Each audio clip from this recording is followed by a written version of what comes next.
captain's cabin on USS Constitution. And we often end our field trips in here and ask students, would you have liked to have been a sailor in 1812? And they often say, well, yeah, I would have liked to have been a sailor if I was the captain, right? And you look at it, yeah, I know. He had the nicest, largest space on the ship, place to eat and dine, served his own food, better food than the rest of the crew, had his own sleeping quarters, not stuffed down on the berth deck in a hammock like most of the enlisted. But I guess I wanted to dig a little deeper into that question today because, yes, on the surface, the captain had a lot of perks, and it's easy to see why that would have been a desirable job. But on the other hand, there was a lot of heavy responsibility and maybe some not so fun aspects that came with being the captain. Oh, that's absolutely true. There is no place where it's more true that the buck stops here than with the captain of a ship. Especially a Navy ship, where he is sort of in many ways solely responsible for everything that happens to all the 450 crew and the entire ship underneath him. And so that is an incredible sort of burden and responsibility. If anything happens, he'll be the one who faces a court-martial before anyone else for those sort of decisions.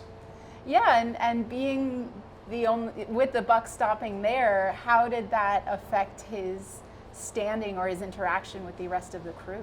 Well, that's the other aspect of it, right? We already know that there was a real significant and very strict hierarchy among the officers, the enlisted men, the Marines.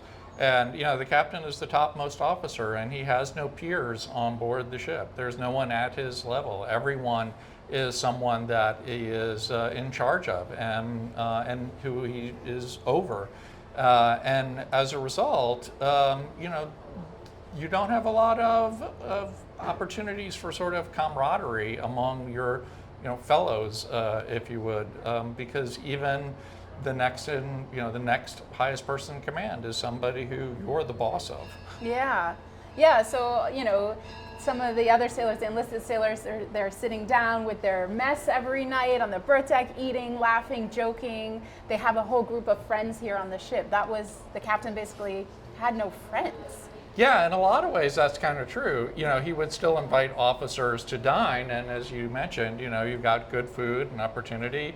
And there is sort of a sense of that camaraderie there, but in that kind of leadership role, the one thing he always knows is that he has to maintain a certain kind of distance because he is, he's in that position of not only responsibility but authority over everyone else. Yeah, and that distance can sometimes come with, they don't know him well, but he may have a reputation that sailors know of, right? Oh, and yeah. that can be harmful as well in the case of Bainbridge. Oh, yeah, sure. Yeah. William Bainbridge was a classic example of that, right? Yeah. Bainbridge did not have a really great reputation already in the Navy when he came aboard USS Constitution, and the ship had just finished, with Isaac Hull, who had won this massive victory over Guerriere, and who the crew was very fond of. And at the same time, a lot of them knew that Bainbridge had in fact already lost, ships, and so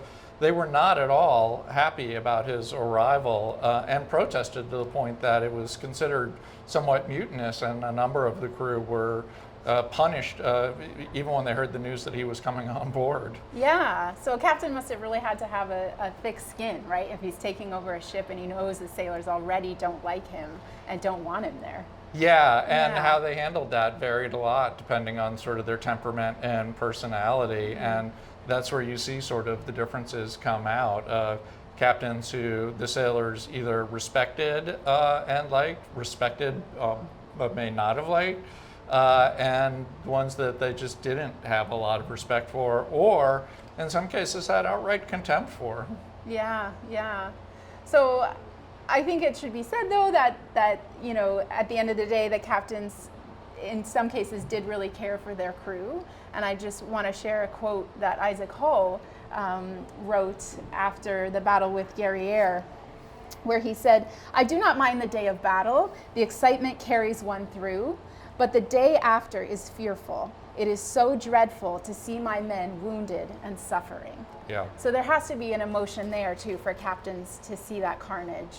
Yeah, absolutely. Because again, that's part of that responsibility. Not to sound too paternalistic or maternalistic about it, there is a sense that these are your charges and that you're responsible for bringing them home safe. And when that doesn't happen, which is invariably sometimes got to be the case, right? That weighs heavily too, because that responsibility for that life is also on their shoulders. Yeah. So next time you're asked, would you like to have been a sailor in 1812, and you say the captain, let's consider some of these points as well. It's a lot of work. Yeah.